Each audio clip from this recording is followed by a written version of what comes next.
So,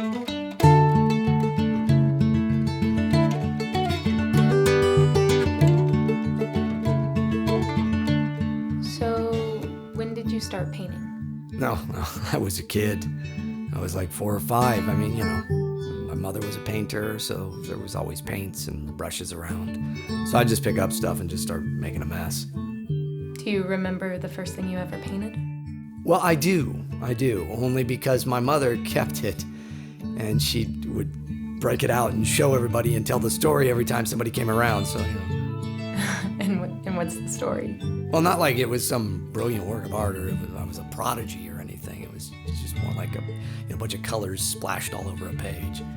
But it's what I told her it was that struck her and made her hold on to it. And what was that? I told her it was a picture of God.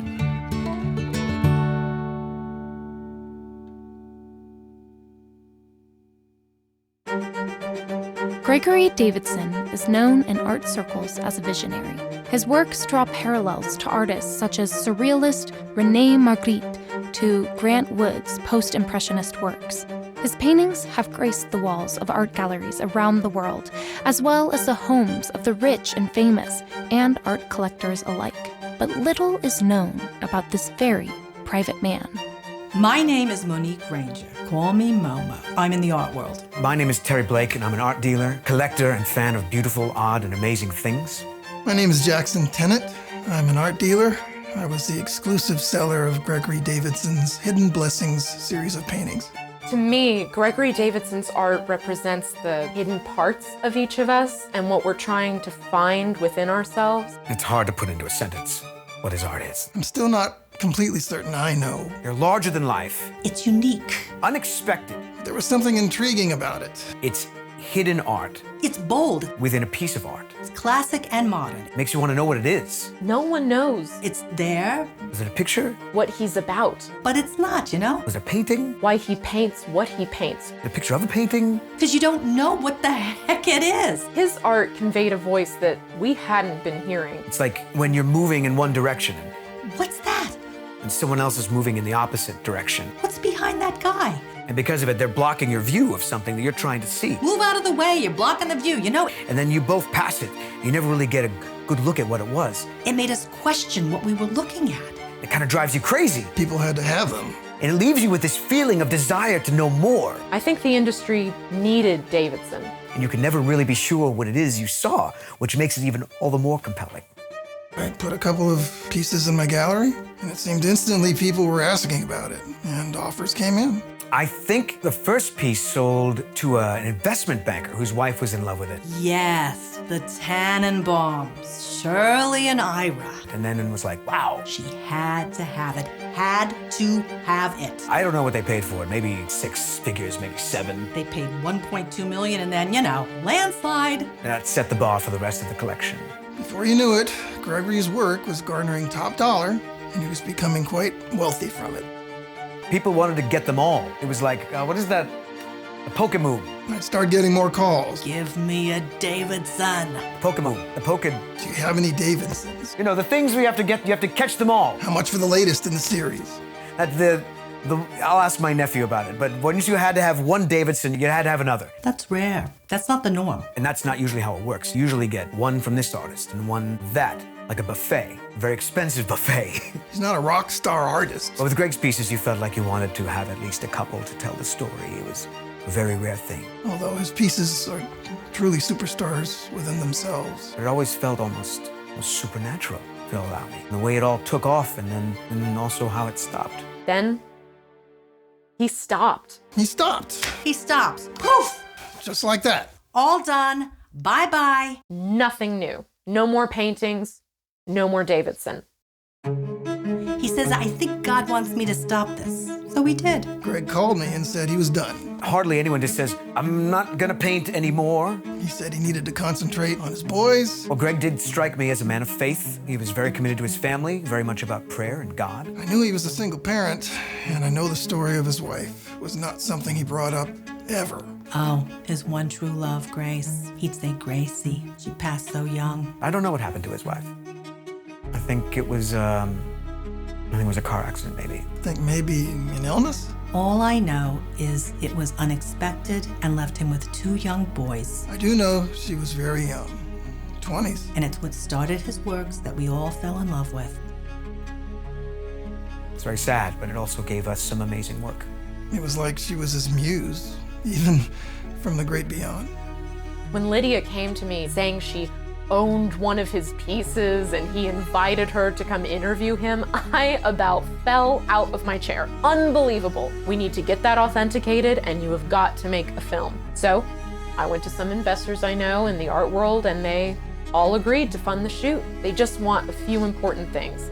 1, verification of Lydia's piece, Untitled Prayer. If you actually have a piece the world hasn't seen yet, I would love to see it.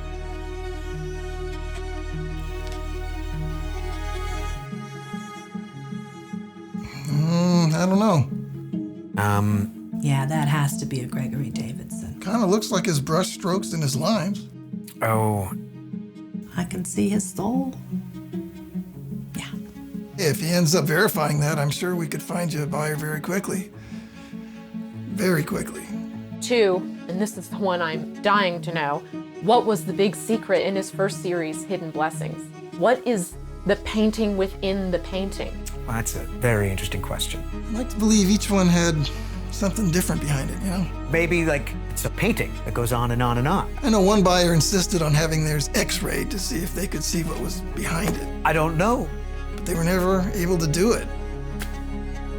I don't know. There was some type of issue with the machine and it didn't work.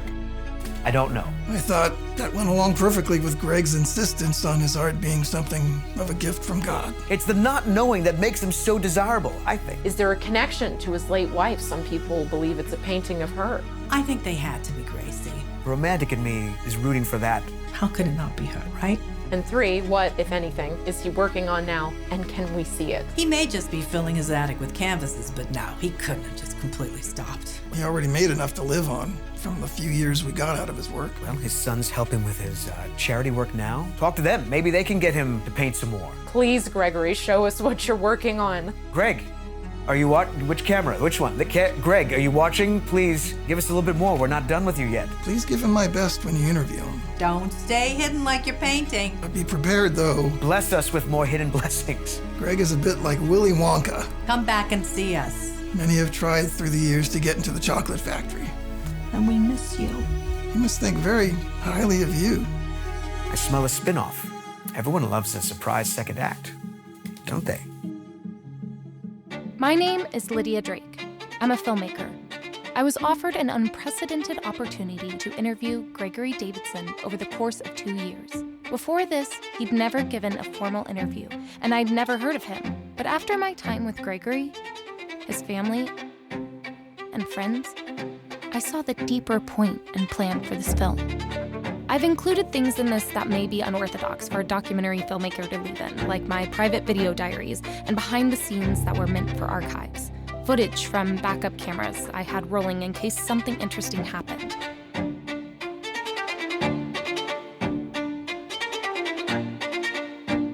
A lot of interesting things did. Some sweet, some sad, and some simply unbelievable.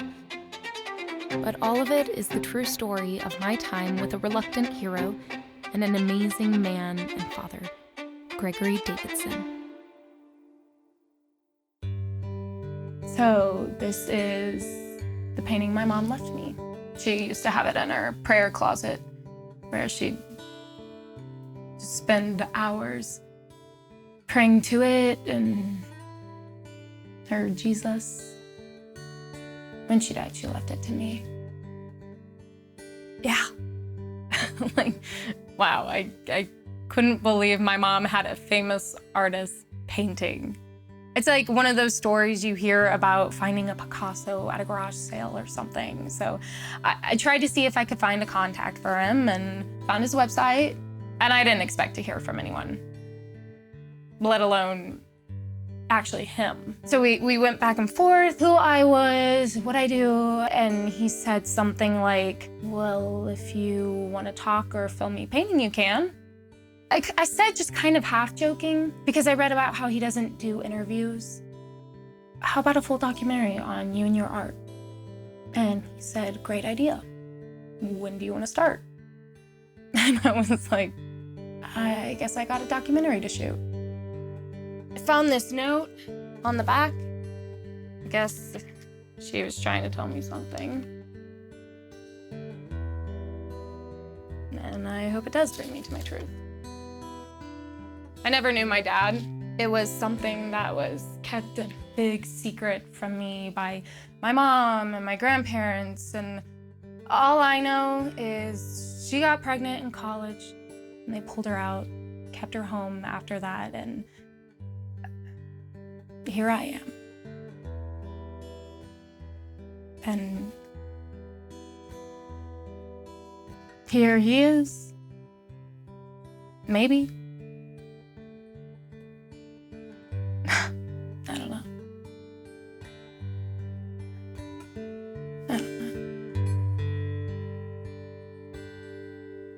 Okay, you've got 4 days. That's almost a week with him for this first set of interviews. Just nice and easy. Don't jump right into questions about his wife or your painting. We don't want him shutting it down before it gets started. His oldest son, Matthew, runs the business with his attorney, Adam. Joel, yeah, I know. I've done as much homework as I can. It's gonna be fine. You're getting me all in my head about it. Oh, sorry. It's just, this is a big deal and I'm excited for you. Have fun with it. Remember to keep track of your receipts. These investors are really strict. You know I'm recording this, right? As you should be. Record everything. You never know what you might catch, and if you happen to leave a microphone on or a camera in the room, you know. Okay. I'm hanging up now. Welcome to the Davidson compound. Hi, I'm Lydia. Hi. Trinity, she's my friend. Yeah, Gregory. I mean, well, you guys are settled in, but we take our shoes off. Should I talk to you or the You camera? can look at me. Just talk to me. Okay. We take our shoes off in the play. I mean, I guess you guys, you don't have to. I always feel like Mr. Rogers, though. Won't you be my neighbor? And I got my inside shoes. See? Okay.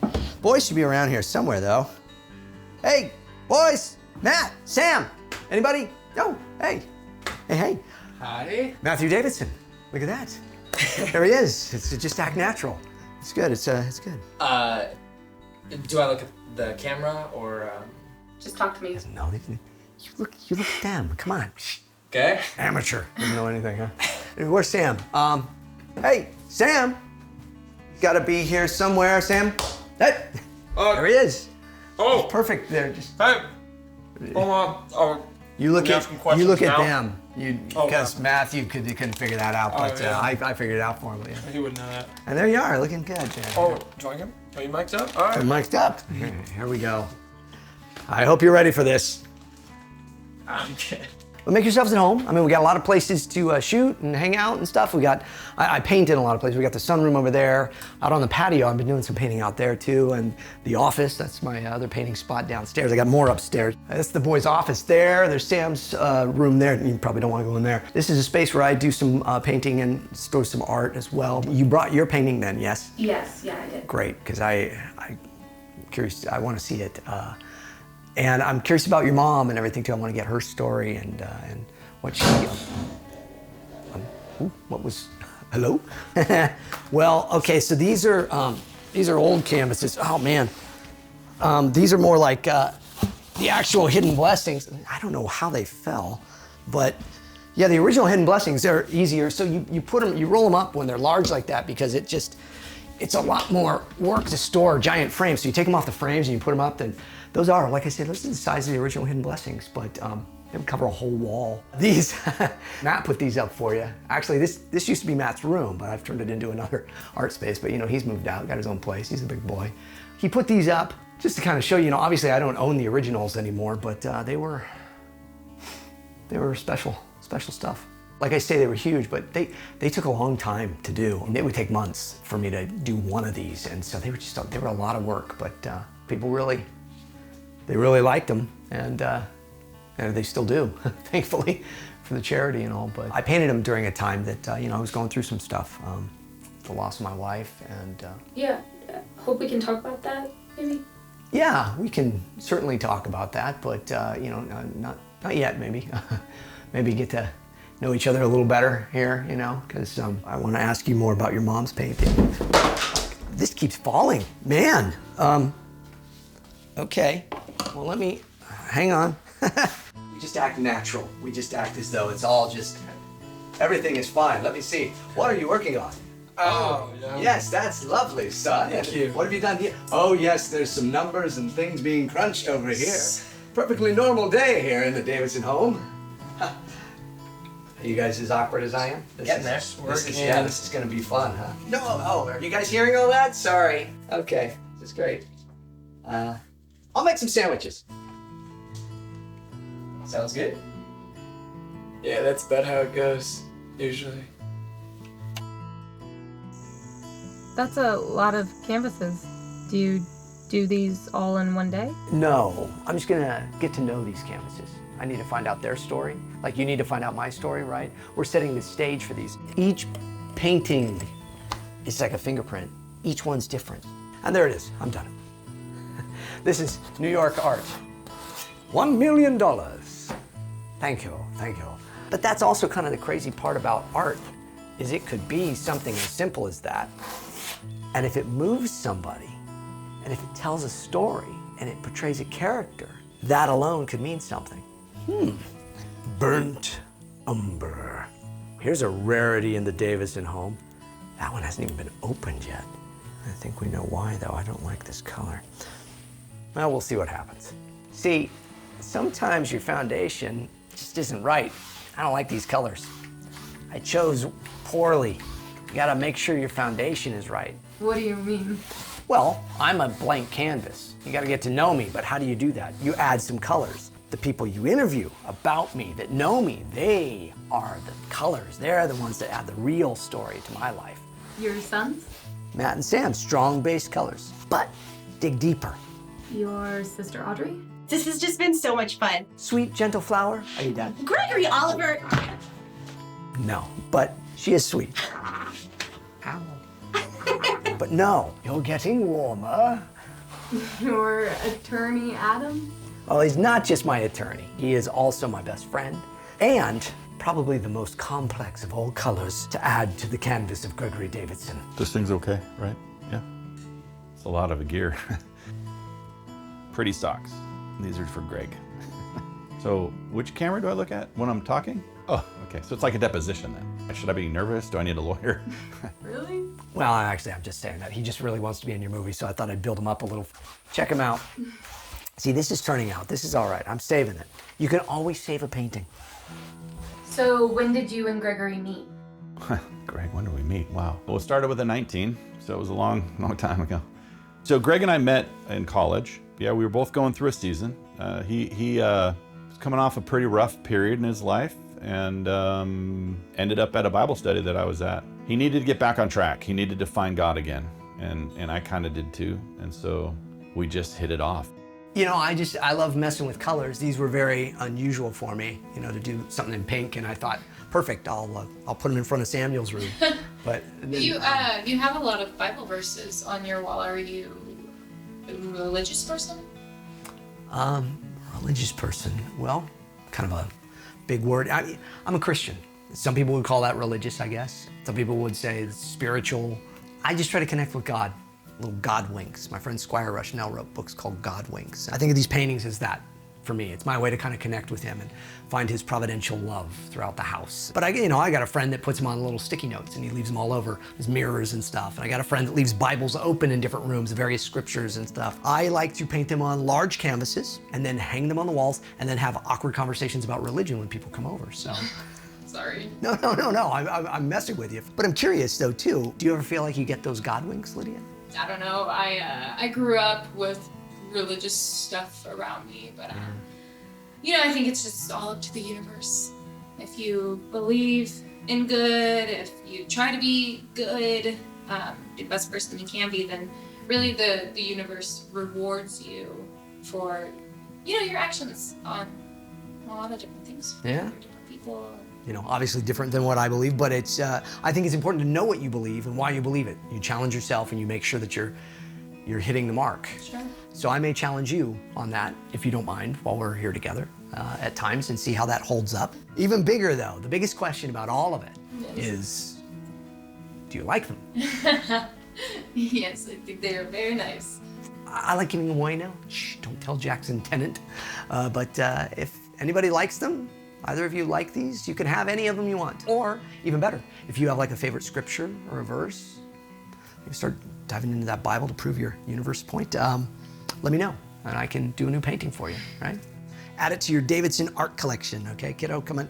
I want to show you something over here, though. Every once in a while, he'll meet someone and he'll bless them with a painting. It's either one that he, through conversation, thinks would encourage them, or they've flat out said, my favorite scripture is this. And next thing you know, he's handing them a painting with that scripture on it, and it's really cool. It's really fun to watch. I'm not someone of faith like Greg. I liked that Gregory was making it a God thing. I'll admit, it did feel as though it had some provenance to it.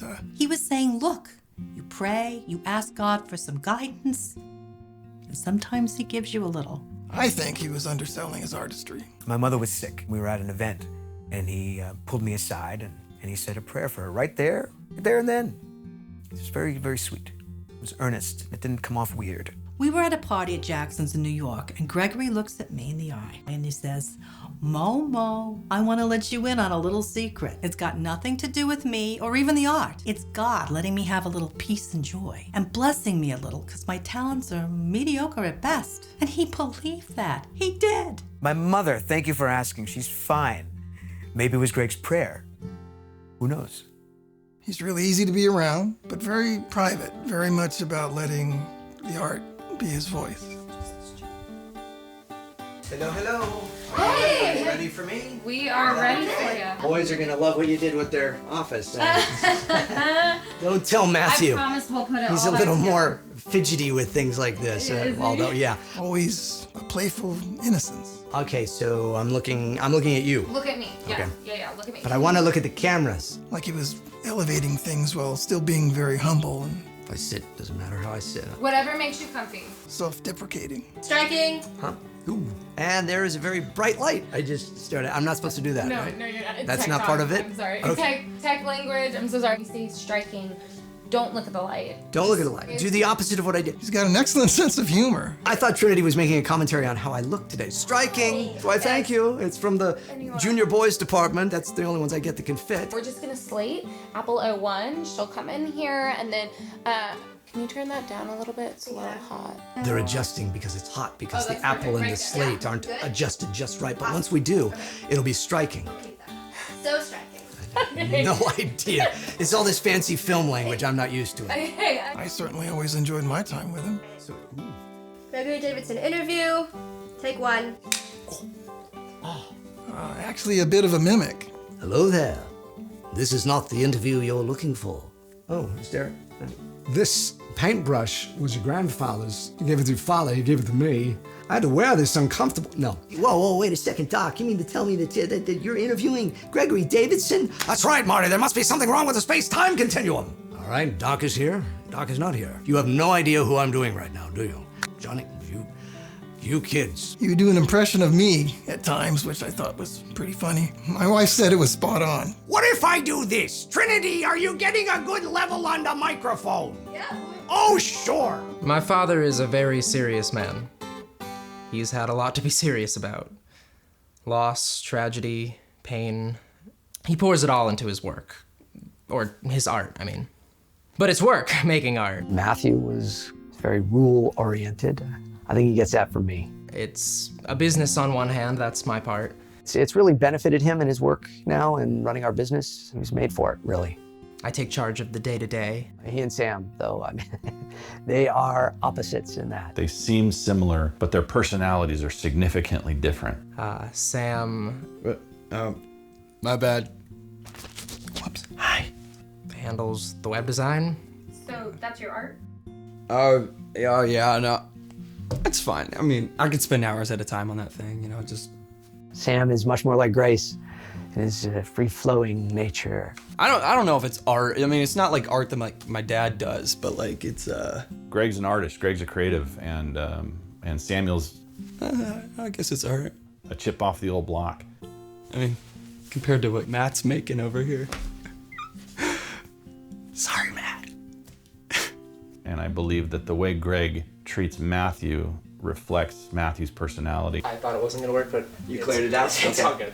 Well, I'm glad you cleared it, because I wouldn't have, I was like, yeah, okay, whatever. And the way Greg treats Samuel reflects Samuel's personality.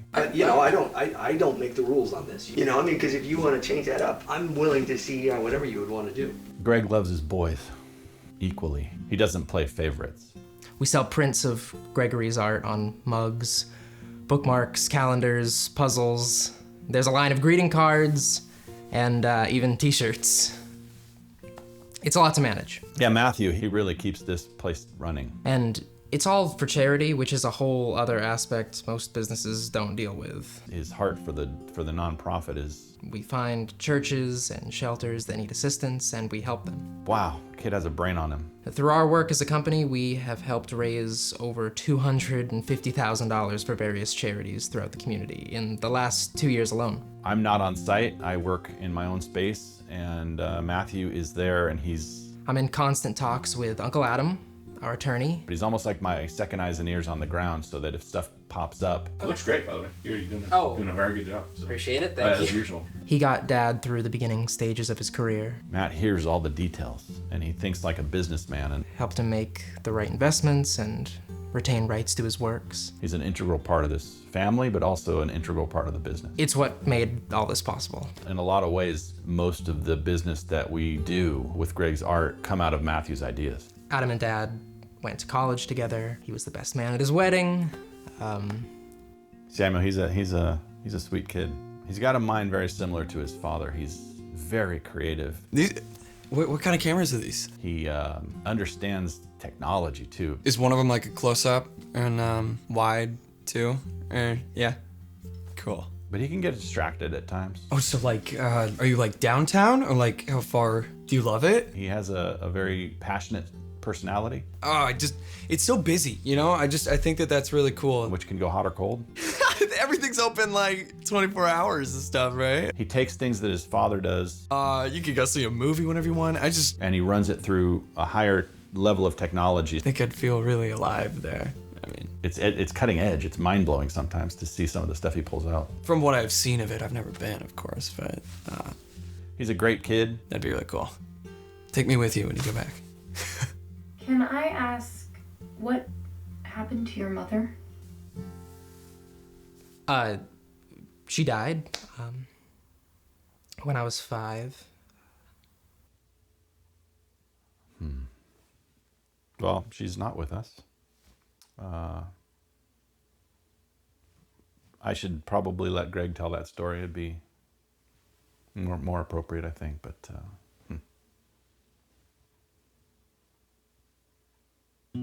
So why now, after years of never talking? Well, not years of never talking. I say things all the time, Lydia. I speak all day. I've been doing nothing but speaking. Years of never talking. My boys would be so thrilled. No. Well, I think Gregory would be the first to say that he's not famous.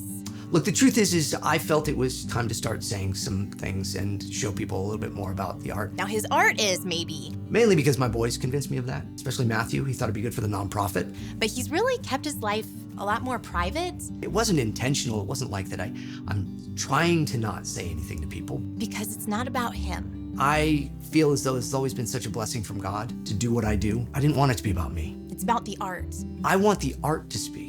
And what it brings to people. I want people to get what they get from the art. Like someone's walk with God. So what does that have to do with me interviewing him? Well, I think you need to ask him about that, and I know that he'd be more than happy to tell you. So then, why did you ask me to do the interview? Well, I'm glad you asked, because actually, your cameras are rolling. We want to get to all this because this is very important. It's actually an intervention for you, Lydia. That's right. We want to talk to you, Trinity, right? Bring in the group. We want to talk to you about your boring choice of baseball caps. What? Let me show this. Come on, let me see this. Let me show everybody. Gregory has always been and will always be the quintessential big brother and father figure to so many people. Look at this. Oh, that's the worst hat I ever saw. Oh, but it looks good on you, though. No. You know, he took after our father like that. This is like, what is this? It is It's so plain. I'm used to not having any logos on things because then I have to blur them out. Oh, I sure. do a lot of like corporate videos, EPKs, And there you go again with your film talk. I do EPKs and... He was such a great example of what it meant to follow Jesus. No, look, the truth is I was actually, it's a great story. You should have cameras rolling. I was up one night and I was praying and I was on the computer. I had been looking at some art of real artists, Monet, Picasso, Renoir. Ding! You've got mail. You have no idea what that means, do you? Well, that's another story for another day. But anyways, completely lost on a younger audience. I got your email, came in, and there you were, a documentary filmmaker asking me about my paintings. And I was just asking God, what's next? What do you want from me? What do you want me to do? Where do you want us to go? And so it just felt as though God was leading us. And so I'm excited to see where this takes us. What about Grace? What happened to her? Well, I think it was just part of Jesus' plan for her life to give right up to the end to save Samuel. And that's what she did. Well, I'm not asking about my painting, but he has made references that make me believe it is his. Gregory Davidson. Landscapes and different types of art, but other things too, like what I did with yours. Untitled Prayer. Now that's a painting I've not seen in a long time. A long time. Oops, I'm throwing paint around. I just added another layer to your Gregory Davidson painting down there. Plus, he's putting it in like every shot, it seems. He's painting a lot. Well, what is it? Is it more hidden blessings? No, it's more abstract with like Bible verses on it. Well, we knew he was a religious guy. Jackson Tennant told us that, right? Yeah, still don't know how his wife died. Can't seem to get that out of any of them. Well, walk gently, remember. My mother was, well, actually, I don't really know what she was or how she was because I never met her. She died before I could meet her, which is strange because when I say the word mother, I think it means something very different to me than it would to most people. I think, well, to me, it's just a word. Just don't comprehend it. But I've studied her photos, I've watched videos, and I've heard my father and Uncle Adam's stories like 100 times. But yeah, she seems like a really neat lady, I guess. So, did she die in childbirth with you? Yeah. Yeah, that'll screw with your head, huh? Someone gives you life and then dies. Yeah, and then everyone is constantly compared it to like Christ giving himself for the world, and that's just what you need to hear. That's the kind of weight you need to feel.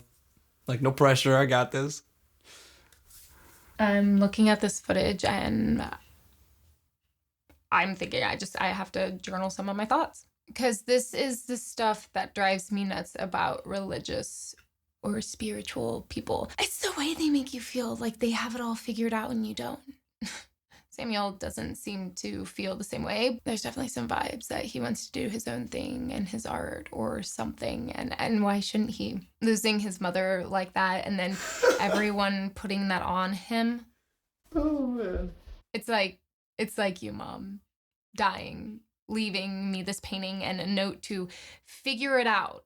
Why does it all need to be so cryptic? You had your faith too, Mom, and where did that get you? It just... Spiritual people kind of suck. Hey, I'm not one to ask an artist what they're hiding. I've worked with enough of them to know they can be very introverted and touchy about their art. There's so many tortured souls in the art world, but not Gregory. And he never embraced any of that, which I'm not saying is a bad thing. And clearly he had pain, but he was just a constant, peaceful piece of art himself. Greg was complex like that. His straying from the norm maybe is what did it. He was doing it to work through something. Through Gracie, I think. I would like to think that maybe it has something to do with his wife. It wasn't that he wouldn't open up about what happened with her. It's just, Gregory, you felt a bit like you might be prying too much. Normally I'm pretty forward with that. Nah, I couldn't. I just couldn't ask him. You didn't want to hurt him with questions, and he wasn't volunteering anything up either. He seemed to really love her, and he never remarried as far as I know. It all happened before we all knew him, before he was Gregory Davidson. It was like a different lifetime and something we all weren't a part of. You just wanted to give him his privacy on that. So, can you tell me about you and Grace? Yeah, saw this coming. So Grace and I met in college. We had a sociology class together that was not for me, but I always say she was, and so it was meant to be. We were just one of those couples that just, fit and clicked. We got married right after graduation, her graduation. I ended up leaving a little early. I had an opportunity to do a house painting business with a buddy of mine, and I took the job. And look, I don't really feel like I missed anything in school, so I figured paint, man, with the goal of becoming a painter, and so that's what I did. She got a job at the church that we were going to, and she worked with the kids. She loved working with the youth. She was an only child, so she always wanted a big family. It was like a couple years in that we got pregnant with Matthew, and he was great. He was a great little kid. Good. But loved his mama. If I was around, he was fine with me. But he wanted mama, and I can't blame him. So let me back up then. So with Matthew, there was a C-section, which we did not expect. We were gonna be like, oh, natural. We were gonna do everything right, all the things, and we ended up having to have a C-section, which threw us for a loop with Matthew. And so Gracie had what they call keloids too, which creates scar tissue and makes it harder for her to heal. And that created an issue on the next pregnancy, so we had Matthew, and it took like 5 years before we actually got pregnant again. And Gracie, though, she always, music was really important to her. She wanted to have the right music playing, the right times. Matthew's song, so we'd have it playing in there. It was Get It Right the First Time, Billy Joel. And for Samuel, she wanted Chicago's Baby What a Big Surprise. She said it took him so long to get here. If you have a C-section, you have to have another C-section. And because she had keloids, which cause scarring, it caused this thing called placenta accreta, which is this very rare thing. Well, basically what happens is the scar tissue embeds in the placenta, and it can cause hemorrhaging and bleeding. And it did. It did. Samuel was born. We're in the room. It was beautiful. It was wonderful. Got to run out and tell Maddie he's got his little brother. I come back in and I can see that doctors and the nurses are fiddling a little more than before, and Gracie's got kind of a pained look on her face, and I'm trying to figure out what's going on, and she grabbed me and she pulled me close, and they were trying to get me out of there. She whispered in my ear,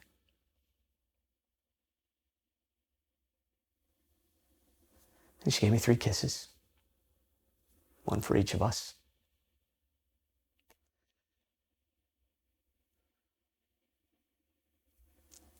They pulled me out, and the doctor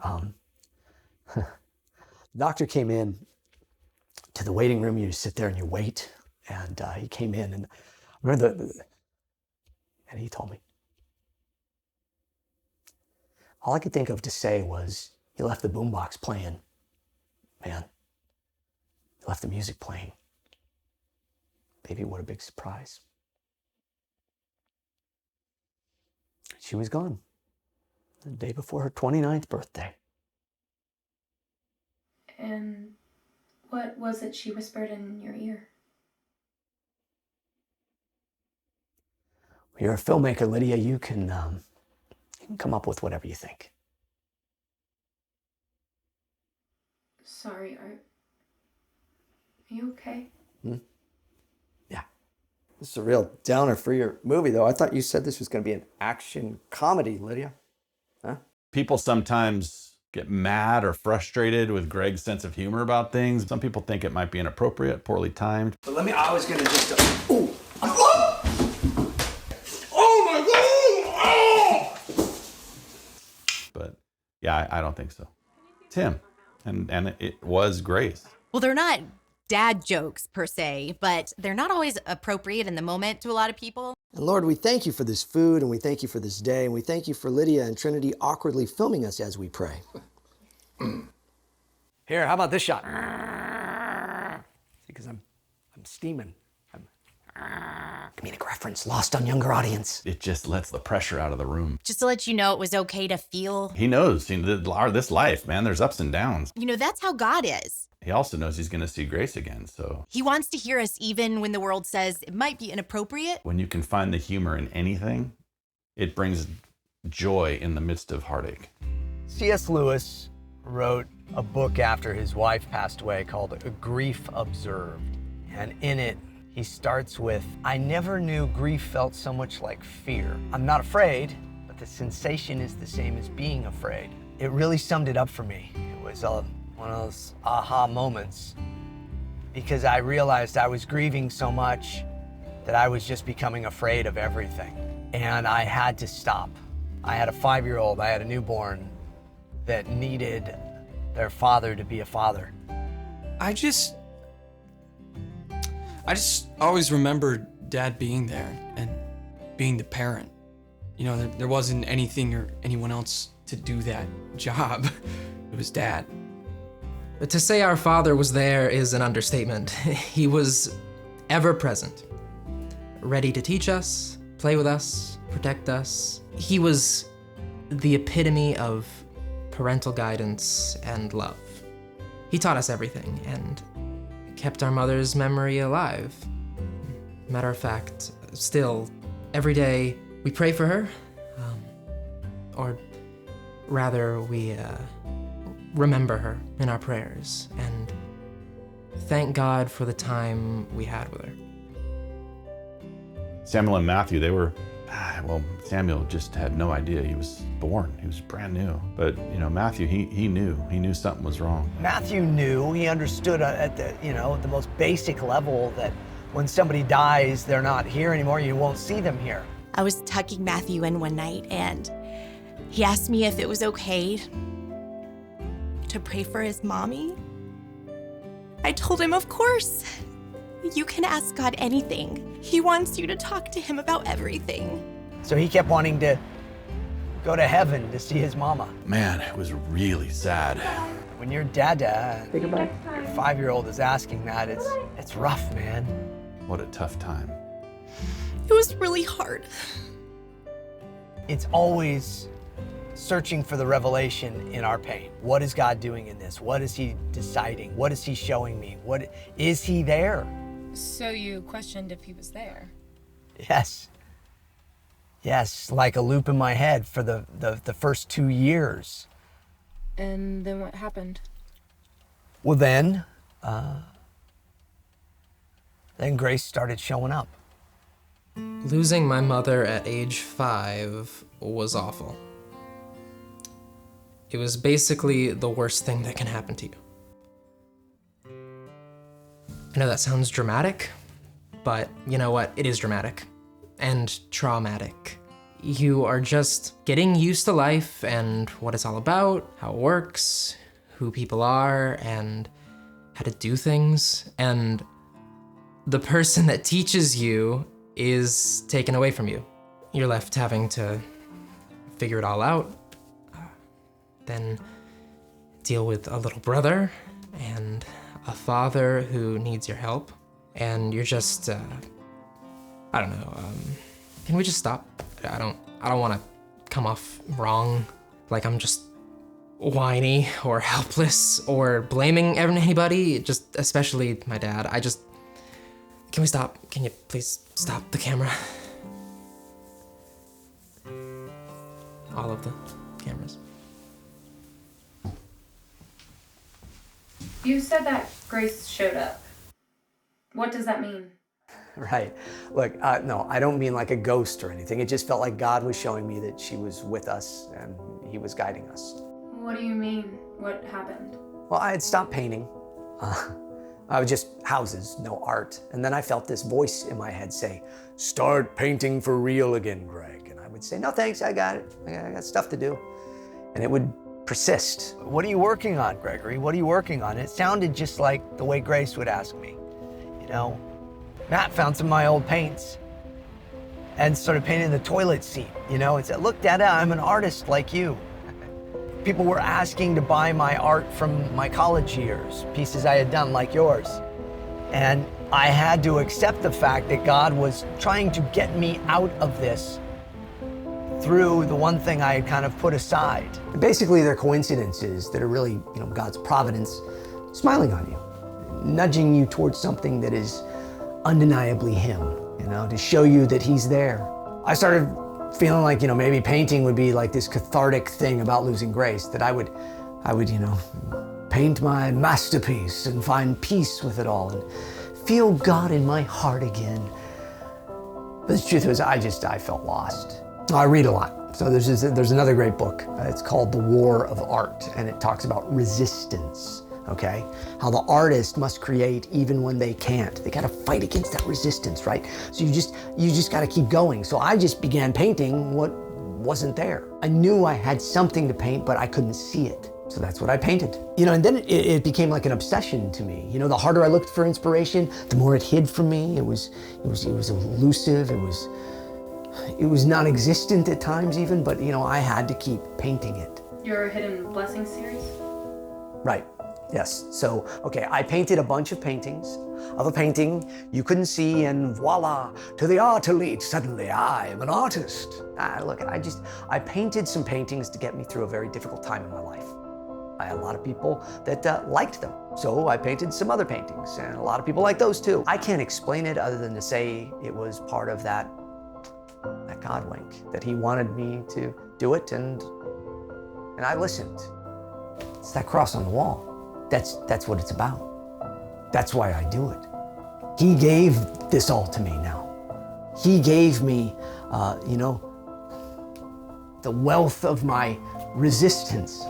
And I don't believe that God gives us, you know, riches all the time. I think sometimes He strips us of things if we're not ready for it. And I'm not saying I was ready for all that came to me, all the fame and all the spotlight and all of that. I wasn't. No, look, I do think He gives us beauty to try and help with the pain, which is what I tried to paint, and I still do. But now I paint what I feel or what I want to look at because He removed the pain of it all, and He gave me peace about it, about what life is and how, I don't know, just how to move through it daily without Gracie. God's not worried about Gracie. He wasn't worried about her when He took her. He had her, and He still does, and He has us. We just happen to be on this side of heaven. She happens to be on the other side of heaven. So I went deeper into trying to be a dad and trying to be as good as I can, but I feel like God blessed that. That's why He blessed me with all of this. Not because of these, but because of who He is and how much He loves us. He loves you.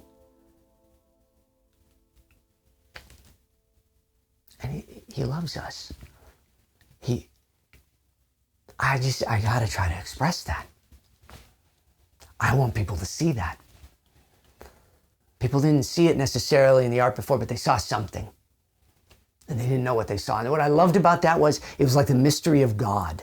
Is that what I think it is? Wait a second, well, they're kind of blocking it, and He's elusive that way. But man, when you find Him. Do you know what the painting is in Hidden Blessings? This is a question everybody wants to know the answer to, right? Well, I was, of course, pretty young when he painted those. I actually haven't given it too much thought. I think I know what's in it. I hear that people are always trying to figure that out. I remember being in his art studio once when he was painting one. Like that's a big question they want an answer to. In fact, the one behind me here, that's us as a family. That's for my dad to decide. He did paint the painting into it before painting the people. Make that what he wants and what he thinks it is. I know a lot about Greg, but I don't know what the answer to that question is. No, I don't remember what it was. I think you're never gonna know. I don't know. Again, I was pretty young and didn't think anything of it. No, he's never told me. I think it's very beautiful to look at, so yeah. But then again, it is Gregory, and he might surprise us all. So wait, are you saying Hidden Blessings doesn't have a painting behind it? No, that's not what I'm saying at all. Now it's an action, comedy, mystery, adventure. Ooh, mustache twist. Beard stroke. He keeps throwing these big hints out there and then nothing. I mean, I find him to be a very genuine, thoughtful, funny soul. His story is powerful and sad, but I don't have the answers the investors or Ava want. But I did get this message from her today. Hey girls, so the investors are a little concerned about coming off a little too Christian. They don't want a faith-based film. They want an art-based one. So Christian films are for a very limited audience, and we want this to appeal to everyone, and their words, not mine. Make money from everyone, okay? So just steer them clear of the Bible verses and Jesus talk.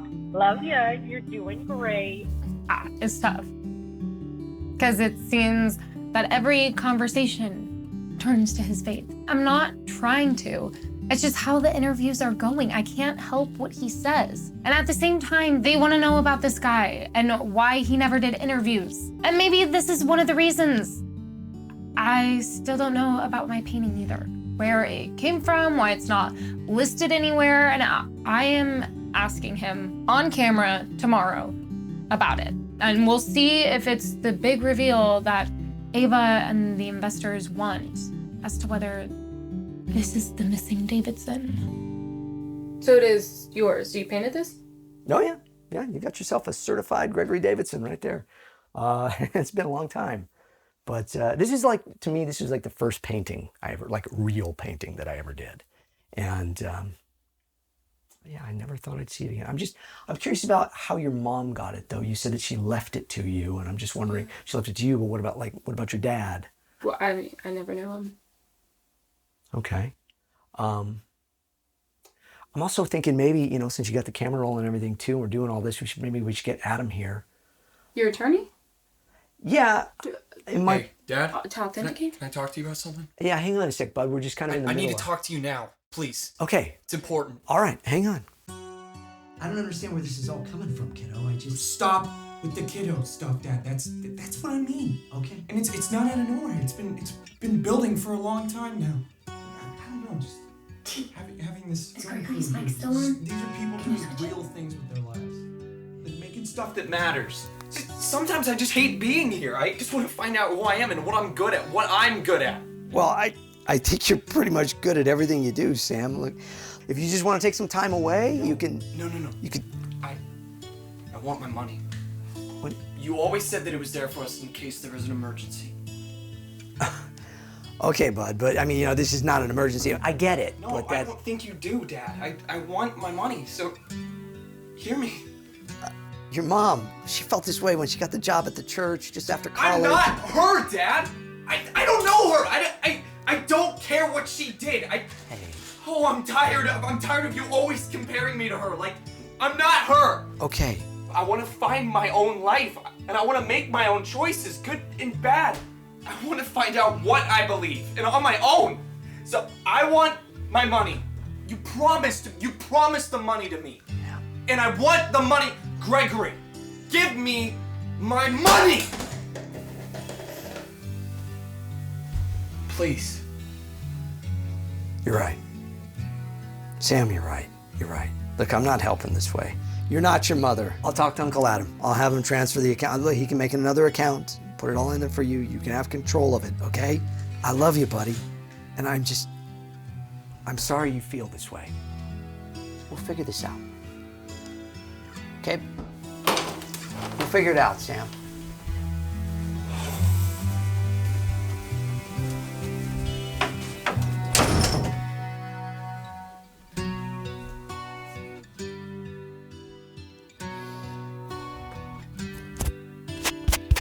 Sure you got all that? It's a nice twist for your movie, though, doesn't it? Sam, what's going on? What happened? Why are you leaving? I'm pretty sure you and your cameras caught most of that, so I think you're good.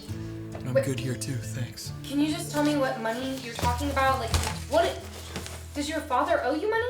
My father made Matt and I equal partners in this business once we turned 18. So I want my share. Because I'm not taking part in this business anymore. But why? What's brought all of this up? Did he do something? Is there... No. My father never does anything. He's always just there.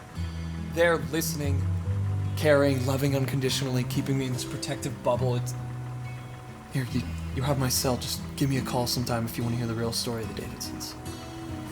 All right, take care. Good luck. Fine, he can leave, but he can't just take a third of the business's equity with him. It's his money, son, okay? Just like it's yours. If you want your half, you can have your half too. Dad, I don't want the money. I want to make this business the best it can be. And when you tell me he's taking that much money from it, I don't even care that he's gone. Good. Hey. But don't give him the money that we all worked for. Mainly you, Dad. That's your work. No. He can figure out how to make his own money. I'll contact Uncle Adam and tell him to lock him out of the account. Matt, you can't do that. It's his money. It's already done, okay? Adam's transferring it to a new account for him. It's done. Son, let it be. Let him be. It's just money, okay? Look, we've got this camera crew. Yes. This film, which you invited in for some reason. Yes, I thought it was a good idea too. But they're out there, more than likely, listening in on this whole thing. Yeah. And son, it doesn't matter, okay? I can tell him to leave, but what is that gonna say, right? I just want you and your brother to be okay. Dad, it's him. He's not okay. He's just look. Just forget. I'm sorry, Dad.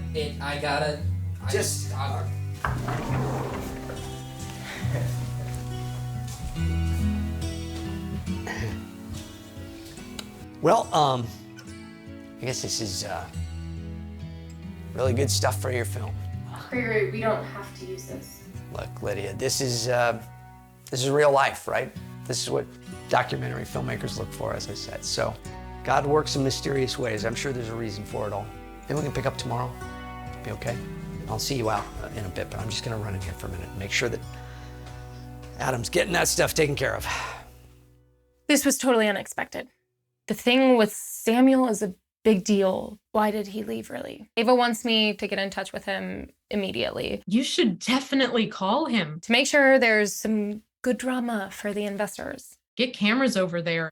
Drama sells. There's definitely something interesting going on there. So. Yeah. I don't love the idea of documenting Samuel without letting Gregory and Matthew know. Are you having any... I had no luck with this. That page needs to be completely redone. I know. And I don't know what he did. I mean, it's not like Gregory was holding him hostage. He could have just gone on a trip or just moved into his own place or something, but yelling and putting it all on Gregory just seemed out of proportion. That, I don't know. Yeah, no. Adam, as a guy, he said that he can look at it, because now I don't even know what you did just now. Okay, yeah. Now it's getting worse. Let's just leave it. Matthew doesn't think too much of Sam, clearly. Oh, good. Yeah, I'm glad you guys are getting all of this. Great. Yeah. Real kind idea. Okay. I don't know how much money it was, but I think it was a lot. Like, a lot. I just hope he doesn't blow it. The boys, my heart just breaks for them. It's a really hard thing, their mother passing the way she did, so it's not a surprise that they would struggle with God and why he would do something like that. But why would God do something like that? Well, you know that saying, the Lord works in mysterious ways? Well, sometimes I think maybe it's only a mystery because we're not willing to listen to what he's trying to tell us. I don't understand what that means. God wants bad things to happen to punish us? Oh, no. The Lord aches with us, and he knows all of our pain. But you know, he also allows things to happen to make us stronger, to know him more. He's not worried about people dying or loss. He gave us free will to either choose to run to him or away from him. If you want answers, you need to run to him, Lydia, with open arms. This is the stuff I hate about Christians. They say all these bumper sticker catchphrases. They smile and say, trust in him. You know what? That's what you did, Mom. That's what you left me with. But what do you have to show for it?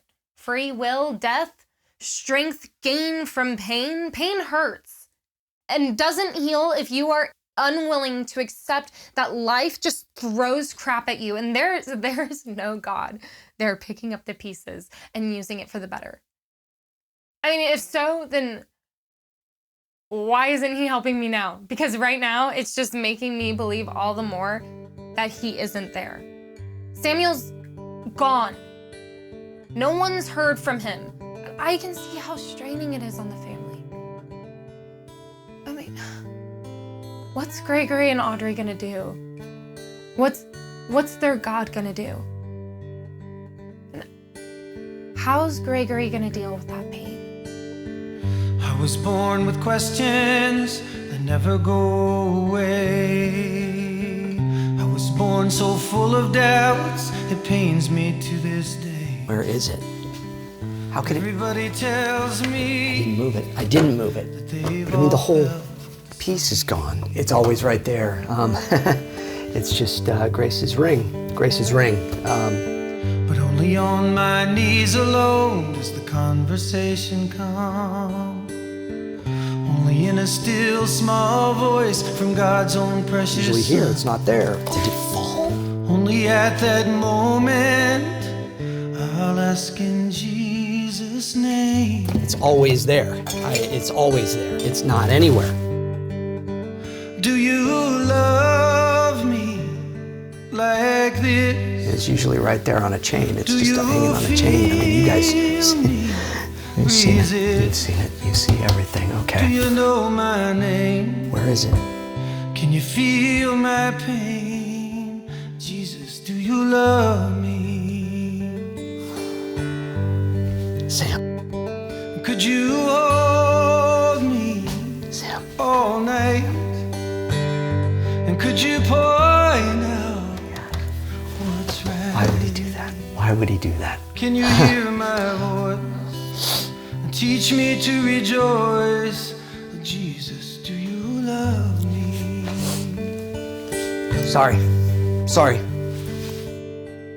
So anytime I wonder if he still hears me at all, anytime I bow my head and let these teardrops I need a minute.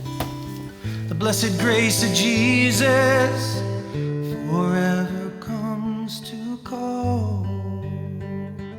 Oh, he loves me just like this, and he knows I resist. Look, I can't make Sam believe or you believe or anyone believe the way I believe, and I don't think I should. I'm not actually called to that. My pain, oh, how he loves me.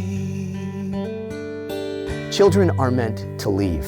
That's actually your job. That's biblical.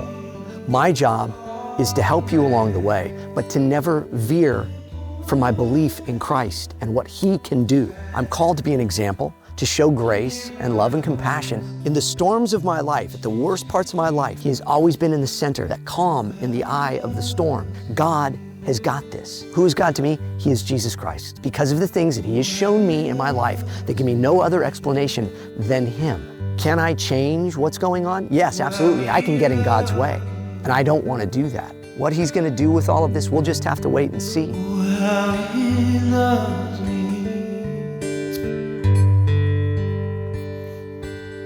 Hello? What's up? Sam, hey, it's Lydia. Lydia Drake. Yeah, hey Lydia, what's up? How's it going?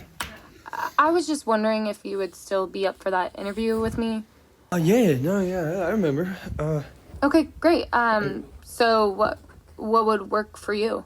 Well, I'm just waking up, so, I got some things today, and then I'm at the club tonight, and then, I own a nightclub, so me and some partners do, but, you should totally come check it out, and then, if you want, you can, hit my condo afterwards for the interview if you want. Okay, great. I mean, if you wanted to just wait till a day when we can do it without the distraction, we can. No, it's no distraction at all. It's all a part of the business now. Yeah, I'll text you the address to this number. Is that cool? Yeah, that's great. All right. I'll see you later. All right, see ya. Lydia! No, okay, come on. It's all kind of a work in progress, but all handcrafted by me. That's what this whole place is about. Disappearance, escape. I like this piece. We'll get it out there. Yeah, come on.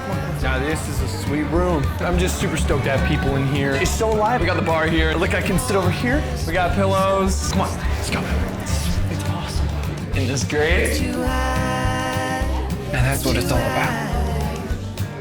Yeah, that's what it's all about. That's what it's all about. So I've tried. Well, you gotta see this view. Come on, check this out. You get your camera over here. You can kind of see. Yeah, good. Man, we pulled 2 all-nighters in in 2 nights. You know. Guys, I'm gonna go to the bathroom real quick, but take a look at that. TV. I watched some of that. Top floor. It's top dollar. And this is the master bedroom. I'm good. And I totally love to just like hang out here and like contemplate what's next for me. I think it's great. Samuel interview. Tell me about what's been going on with you. What's been going on with me? Oh, well. I mean, it's a lot of this. It's like a whole thing, you know. And it's a club. It's about the people, but it's also like about the design, you know. Well, I design it all because the artistry in my blood. No, I'm just kidding. Whatever. Nah, cut that out. It's just a party. It's immersive, and I'm the ringmaster. I make life better, and people can come and not worry about stuff for a bit, and that's what it's all about. Everyone be all in the moment, you know. You already know all that because you said you said you related to me a little bit of how you know your mom and all that, you know? It's my dad. I didn't know my dad. I knew my mom. Oh, you didn't? Oh, your dad? I am your father. Opa. Opa. Like, oh no, he wasn't all in the picture and all? Yeah. Like, you don't know who he was or like what he did or where he went? You don't know anything about him or anything? No. No? No. You know, you don't need a dad. Because you got your friends. Right?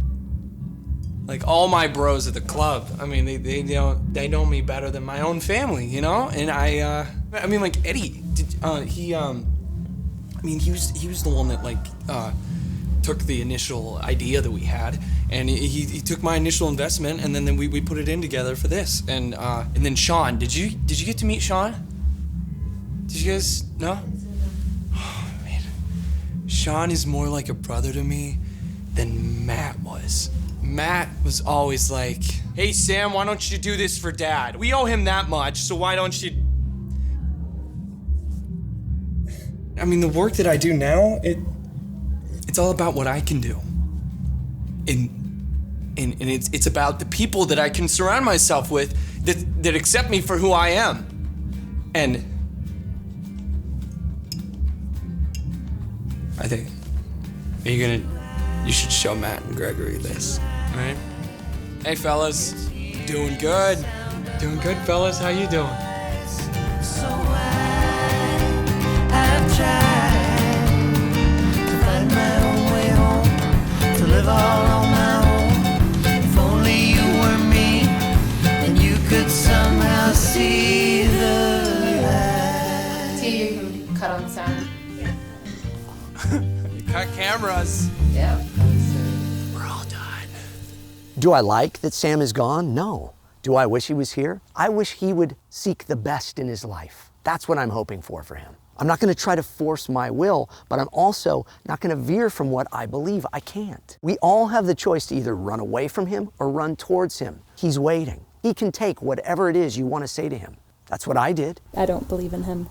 Well, you say that, yet you're still seeking. So what would it hurt you to just ask him? If you could say anything to God, what would it be? So Gregory is a fascinating man. He truly seems to be taking Samuel's leaving in stride, and I'm sure he gets that from his faith. But it doesn't mean it's real, does it? Can't a Buddhist, a Muslim, a Jewish person, an atheist even, have the same type of faith? You make up your mind and decide to not let things get to you, right? That's what I've done my entire life. Gregory and his Jesus. Just like you, Mom. He clung to him. Told me I needed him too, but what did that get you? Lung cancer at 50, having never smoked a day in your life? That doesn't seem fair, or just, or right. So yeah, I'm a little resentful of this whole God thing. I haven't told Gregory that I saw Sam. I can't show him the footage. But he'd probably just say, he'll figure it out, kiddo. God's got him, kiddo. That's what he calls his sons. And me. Hey, kiddo. Kiddo. All right, kiddo. You got it, kiddo. Okay, kiddo. All right, kiddo. Okay, kiddo. Kiddo. Him asking me what I would ask God. Okay, fine. God? Where are you? Show me you exist. Help me find my father. And show me why my mother loved that painting so much. And you so much. Go ahead. Give me your best shot. Every time Gregory or I talk about my painting, something happens. Painting. This keeps falling. In my. Hey, Dad? To authenticate? Can I talk to you about something? If we want, we can talk about it. Hang on, that's a power outage. Is that your God? But tomorrow, we're shooting again. And Jesus, if you're here, let the pieces fall into the right places. Right? Right?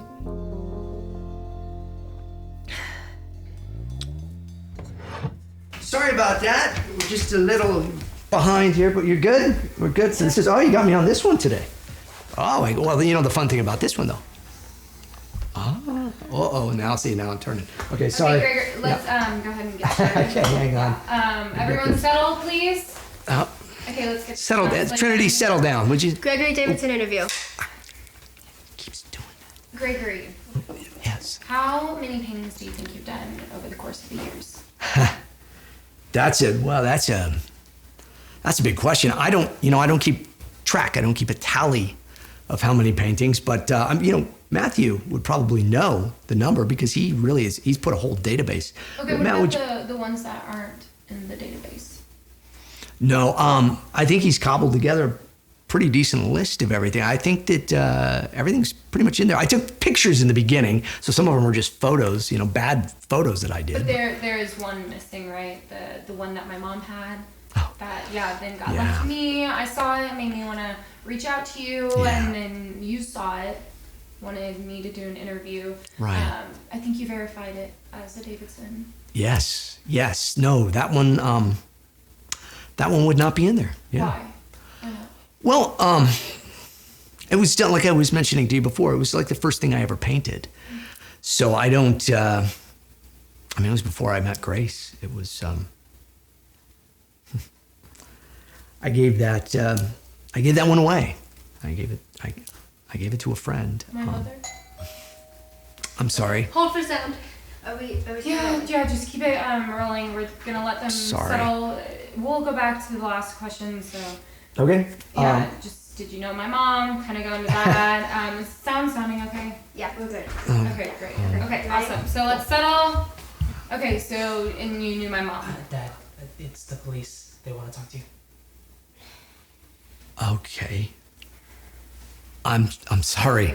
I know you want an answer to that question, Lydia. I'm sorry. Please. I'm sorry. Did they say what they want? Okay. Sorry. Hi, Hello, officer. sir. You know what? I'm sorry. I'm gonna step out here. We got stuff going on in there. You're Gregory Davidson? Yes, sir. Yes, I am. Are you the father of Samuel Alex Davidson? Yeah, Sam. Okay. Oh boy. Is he all right? Mr. Davidson, I'm so sorry to tell you this. We believe we have identified your son's body in a death investigation. No. He appears to have jumped from a building he was reportedly living in. No. And I'm going to have to ask you to come down to the station, and if you might be able to give us a positive ID. No.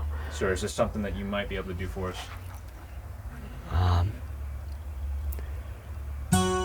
I'm sorry. Boy, you know, I don't envy your job. I know this is difficult. Yeah, give me a second. I'm sorry. Samuel's dead. He killed himself.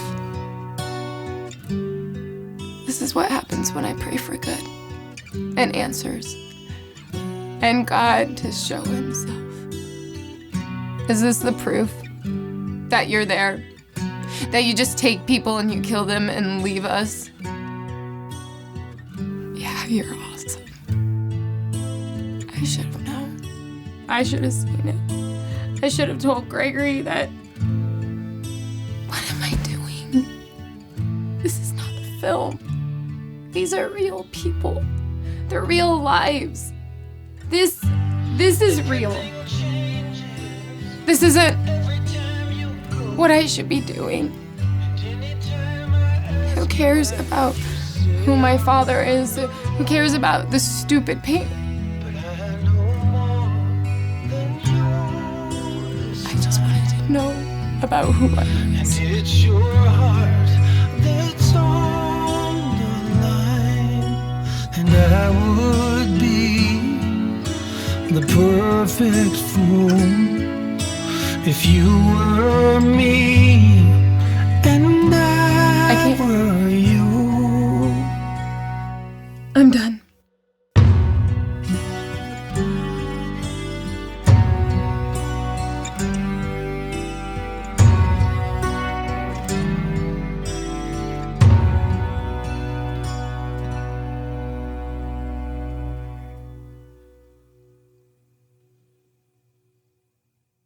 You can record this? Yeah, it's recording. It's good to see you. We've missed you here, Lydia. Thank you for the thumb drive and the letter. I watched the footage of Sam, and it wasn't him at his best, but I appreciate it. I really do. I really appreciate you coming to the service. That meant the world to me. I'm sorry I didn't get to see you. You left kind of quickly, but I wanted to make sure that you were okay. Did you get the painting? No, yeah, I did. It came this morning. Thank you. It's a verse, right, from the Yes. Bible? Yes, it is. Yeah.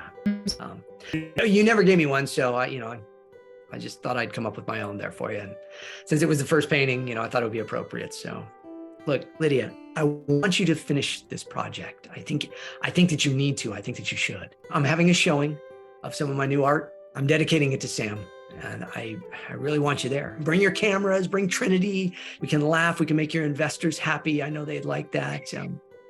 I want you to feel that you have answers. We never really got to talk about your painting. Kept getting interrupted. I want you to know about your painting, Lydia. You deserve to know about your painting, and bring the painting. As a matter of fact, I want it to be a part of this show. I think that it's important that it should be. We'll have Matthew finally put it in the database and get it all logged. It'll be great. But That'd be great. Your mom's last name wasn't Drake, though, right? No, it's I changed it. It's That's what I thought. Okay. It's Faith Moore is her name. That makes sense. Okay. Okay, look, bring it along. I'm going to tell you all about it. Bring your crew, bring your cameras, bring your microphones, and we'll clapper things, and I will do voices, and it'll be crazy. And I'm going to dress up. It's an art show. You can dress up. We're going to have everybody there. It'll be a good time, okay? Because you know I'm very striking, right? That's right. I am. Don't you forget it, kiddo. Okay. I'll see you soon. I'll bring the painting. Great. God bless you. God bless you too. Now I got to figure out how to awkwardly turn this off. Pay no mind to the old man at the camera. Hi. Hi. Is that... Oh, it's so pretty. It's changed. Yeah. It's so different. There's my favorite film crew. Hey, there you are. Good to see you. It's so good to see you. Hey. I'm so glad you made it. Thanks. I'm so glad to see you both. It is great to see you. Here you with your gear and stuff. Let me give you a hand, okay? Okay, yeah. Let me help. Whatever I can you do. got that one? I got it. I got it all. I got it. I'm so glad to see you. You Yeah, brought you brought your painting, right? Yeah, I got the painting. I don't really know what to say here. My father has begun painting some new works because he has been inspired. Not inspired. But he felt a need to paint after Sam. I don't have a lot to say about it all. I don't want my brother to have done what he did.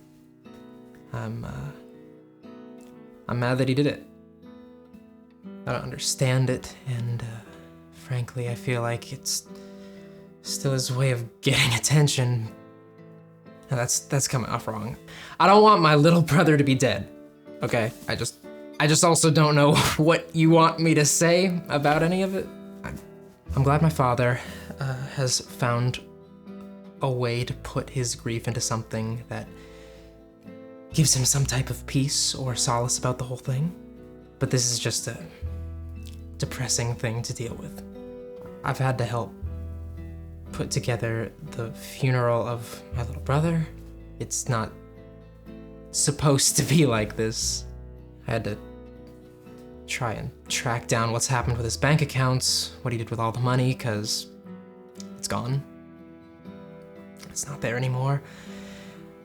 I don't know how you blow through that much money and then just leave it to everyone else to clean up your mess. I mean, it's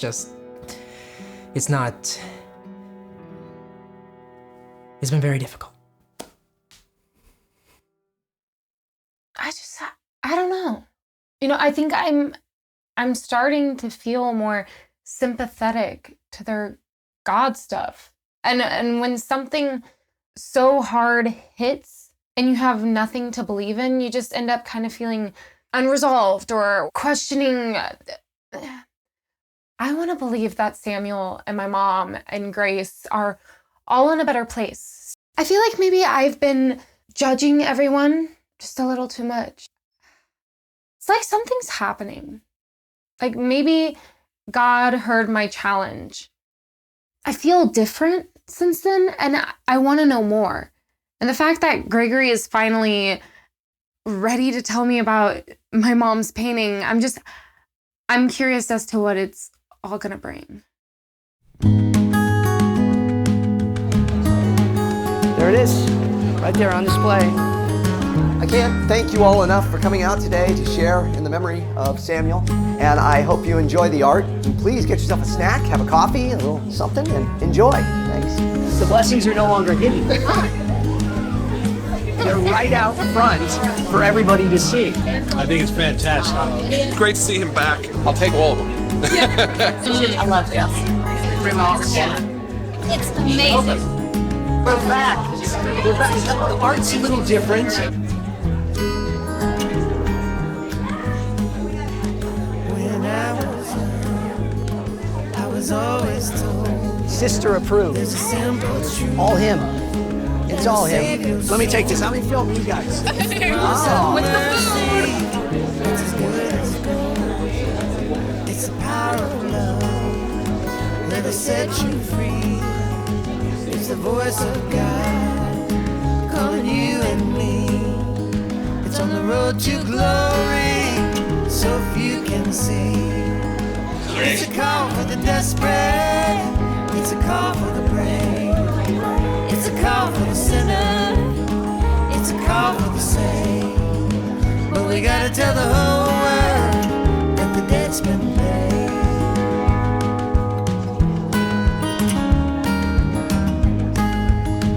Do you hear the sound of 1,000 saints singing glory, hallelujah, as they praise his name? It's as soft as a whisper, it's as loud as a train. It's a call for the desperate, it's a call for the brave. It's a call for the sinner, it's a call for the saved. But we gotta tell the whole world that the debt's been paid. Some sweet, sweet day, all our tears cried away. Straight on up to glory, precious Lord, hear my plea.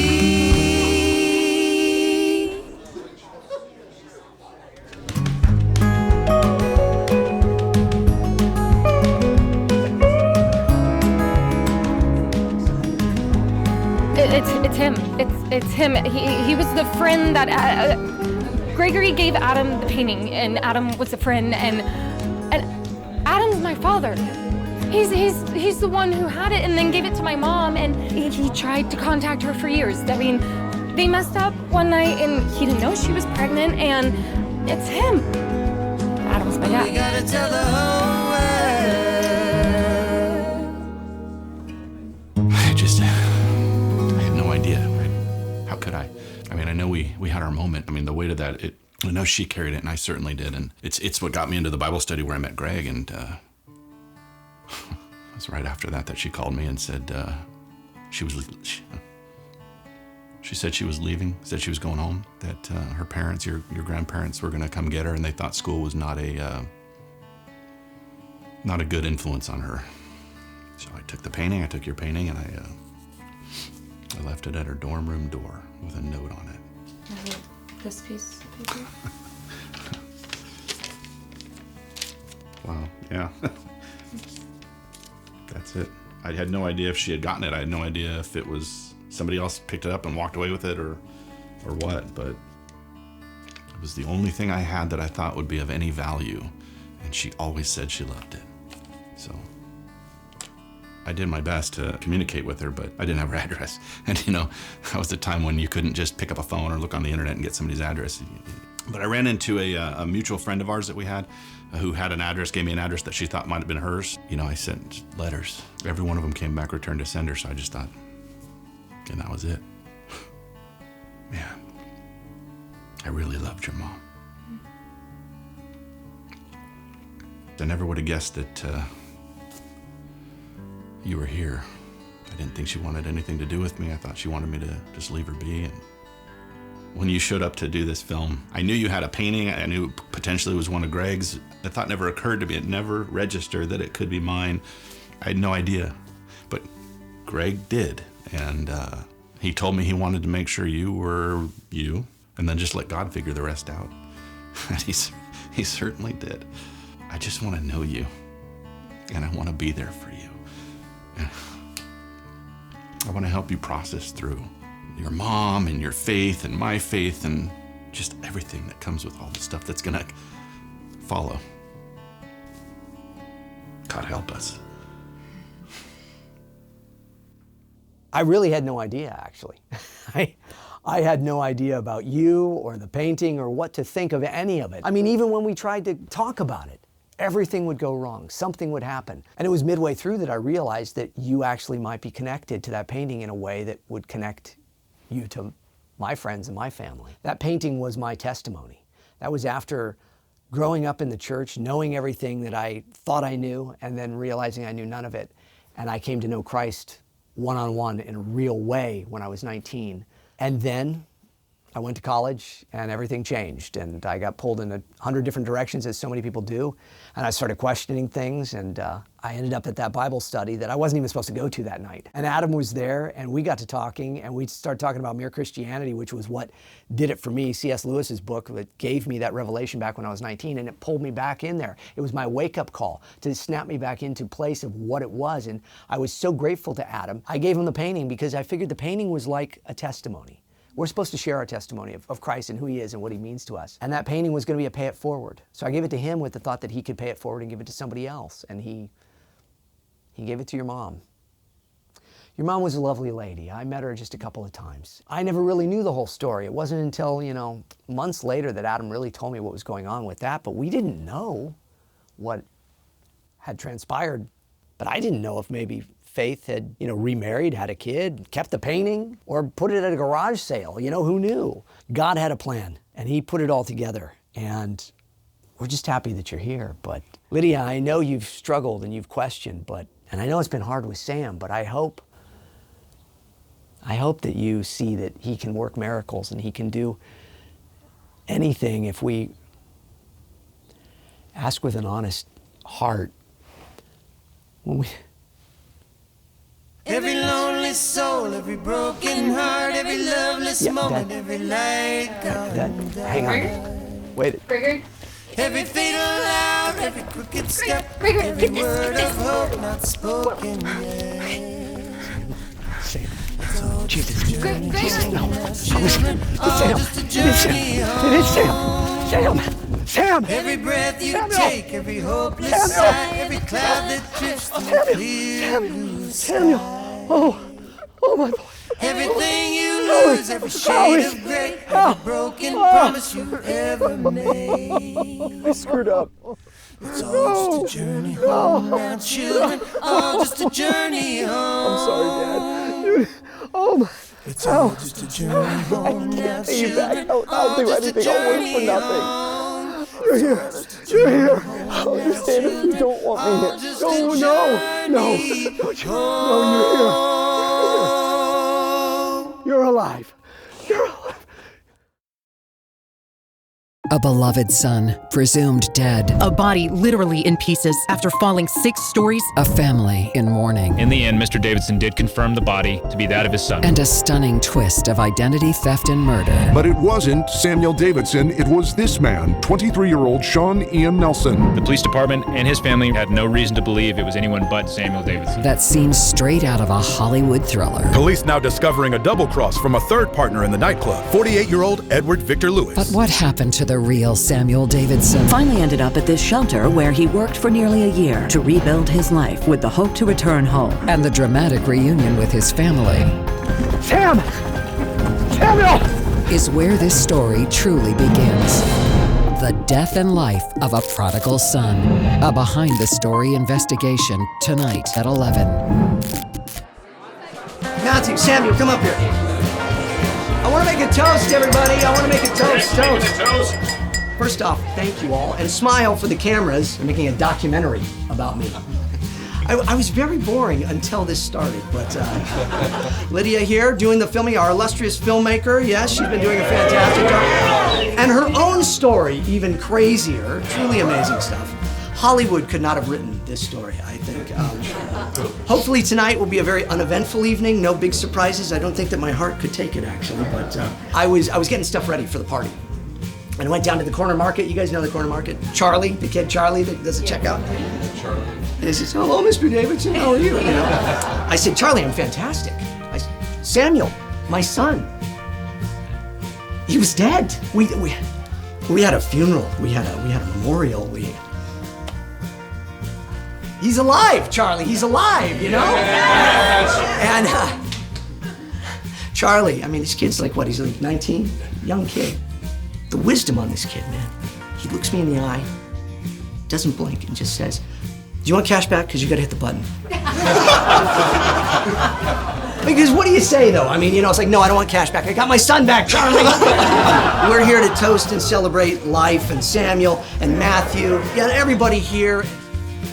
I wish that Gracie was here, because I know she would have loved this, right? Because she was always so thrilled to see how God could surprise us. She would wake up in the mornings and she would go, Greg, let's see what he does today, you know? So to celebrate, a toast to family and to dear, dear friends and all of you. I kid, come on. To life and to much more boring events for a documentary than this. All right. Cheers. Hey.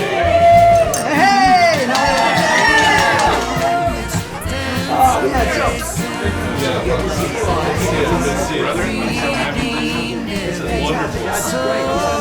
Oh my gosh, she is. It'll be a glorious time someday soon. That's it, right? That's the one? Please don't touch my camera. I'll get it. Sorry, just, let's just get it together. I'm not set for sound, Matthew. You know what you're doing? Let's just film it. I'm ready. I'm ready. It's fine. Yes, it's all very dramatic and complex. It's all very exciting, truly. I'm truly glad that my brother isn't dead.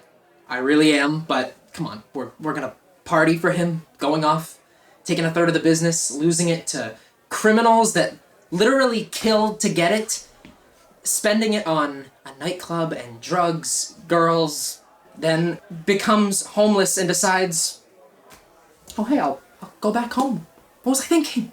Oh no, I'm not dead, I'm alive. I'm broke and lost all your money and put you all through hell, but I'm good. I got it out of my system. I've had my come to Jesus moment, and I'm ready to come back here and see what else I can take. This guy is amazing. I sit here and pick up the pieces of my father's life and pain once again, and once again, because of him, he comes into this world and he gets tired of his perfect life, and he makes us think he's dead, and takes our joy and adds pain and sorrow and confusion and frustration, and then he returns. I've never left. I've never asked for anything more than what was mine. I've done everything right. Everything right. Where's my party? I am lost here, lost in what I'm supposed to do, who I'm supposed to be, how I'm supposed to act and perform, and this God of his that makes everything new and sets things right for Samuel and for my father and for you. But I just want to know where is he for me? Where are you, God? Come on. What do you look like? What do you sound like? Show me your face. Show me who you are to me. Talk to me. Do you know my name? Can you feel my pain? Jesus, do you love me? Hey, Matthew. I'm sorry you feel that way. Son, look, God's blessed us. He's given us a new beginning here. Man, everything I have is yours. All that I have is yours. All that I have is your brother's. And all you ever have to do is ask. Son, I love you, but we had to celebrate. I just hope you can see God in this and the miracle and how much he loves you too. He loves you, son. God loves you, son. There's a book called The Return of the Prodigal Son by Henri Nouwen, and in it he breaks down each of the characters of an amazing story that Jesus tells that I personally never thought I'd actually live a version of. So in one chapter he's talking about the older son, who most scholars would say is representative of the Pharisees who held to God's law so much that they missed the whole message of God's redemption and forgiveness. But see, in the book he says something to the effect of, I have to believe there's redemption for the older son in this story, even though we never see it, because I am the older son. I got to agree with that. Anyone that has walked with God for any length of time is the older son. When they're feeling stuck or that God's not really hearing them anymore. We may have been the prodigal at some point, but that's probably how we became the older son too. By first thinking we know so much that we walk away from God. But then Once we receive his redemption, we're in danger of becoming so used to it, we start embracing the sin of familiarity, and we start expecting God to just know what we want or what we think, and that everything we do is in line with him, because we're trying so hard to show him that everything we do is in line with him. We're so close to him that we stop looking for him, and we assume we know exactly what he looks like and sounds like. We all need to be constantly calling to him and asking him to show himself in new ways, and we have to be willing to be wrong with what we think about him and about everything else. Like, I've been both sons, leaving home, going to college, thinking I know it all, then finding God again through Gracie and through Adam, and then being so angry with him after he took Grace from me. Now I just feel like I'm just desperately trying to be the father who simply opens his arms and welcomes his children and just love them. Put the robe, ring, and the sandals on them and celebrate that they're alive and that I'm here to see it all. Okay, Mom. I'm done. I'm done with being so angry at you, done trying to figure you out, though, too. Because I don't think I'll ever really understand all that you did and didn't do in life and why, but I will say thank you. Look at Mommy. Look at Mommy. For the painting and all that it's brought to me, to my life, and when you let me find these truths out on my own, even if it hurt. You just missed so much, and I miss you now. There she is. Or I miss what I could have had with you. I'm sorry I wasn't more understanding of your ways. Your painting found my family, and I see what I've been missing. So I forgive you, Mom. I love you. And God, I see that I need to trust that you're here. Please, God. And show us you're there. Okay, so just tell us who each of you are and what you do. Well, I'm Samuel Davidson, and I do the very little actually. Eating, play video games stuff. Yeah, totally. Yeah. I just chill around and I eat some chips.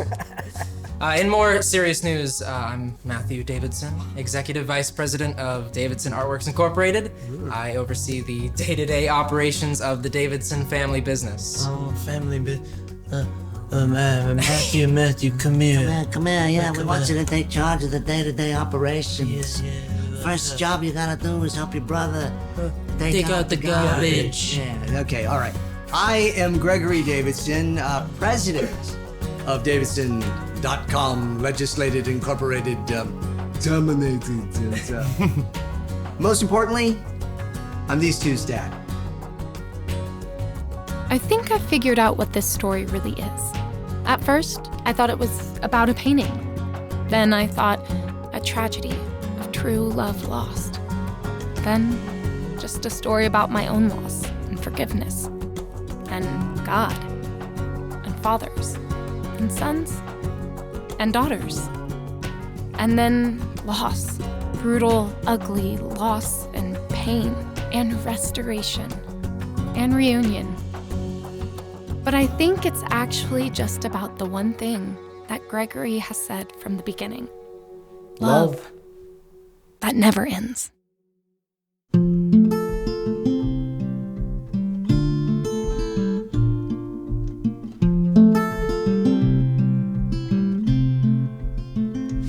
If I walked this road alone, if this earth was my true home, I'd be tired to the bone and disappointed.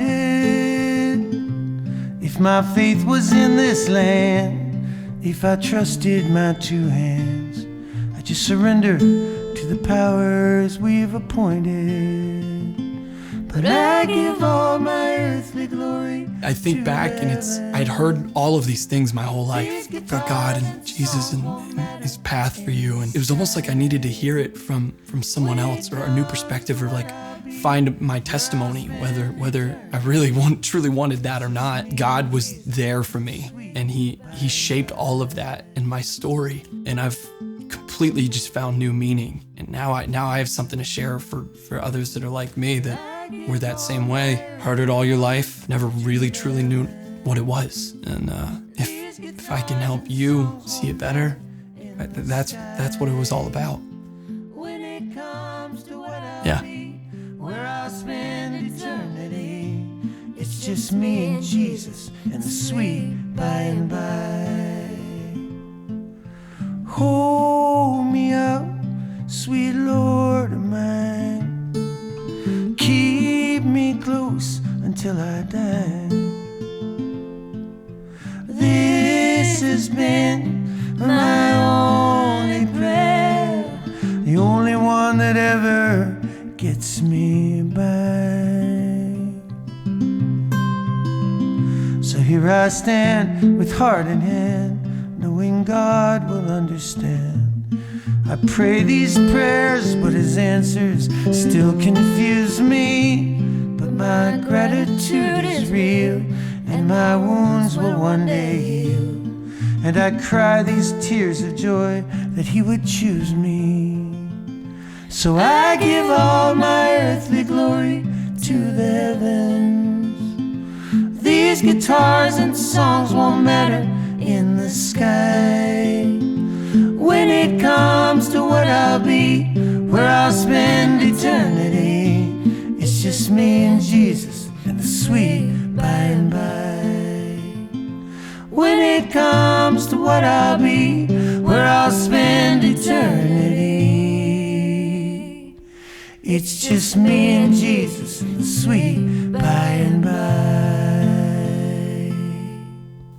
Well, Lydia, it's been very exciting having you here. But you know, the one thing you never did was just ask the question, what is the painting in Hidden Blessing? See, you went around, you asked other people, do they know what it is? Do they think they know what it is? What do they think it is? Is there a painting in the painting? But you never just said, Gregory, what's the painting in the painting? All you had to do was ask. I mean, it's here. It's always been here. Of course, I mean, there's always stuff in the way, but there's always something to be revealed. It's always been here. It's just like in life. Oh, hang on. Sometimes things are right in front of you.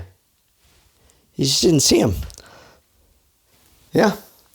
Remember, in life, you should always just ask. Whether or not you'll always get to see everything that you ask for, well, that's another story. The battery died. Of course.